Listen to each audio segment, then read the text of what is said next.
Okay, this is Collin's signature dish. It's a grilled chicken chop meal.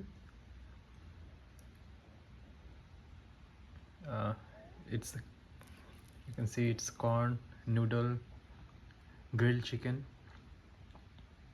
and some dressing salads. The thing I most like is this soup, mushroom soup.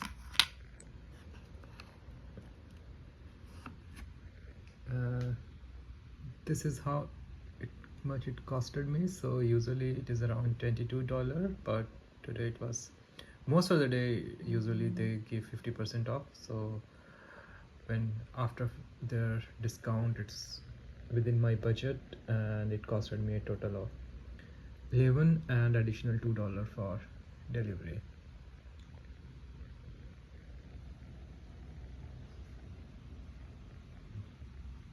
So it has a variety of content: the mushroom soup, grilled chicken, noodle, as well as the corn, and some green stuff as well. That's it.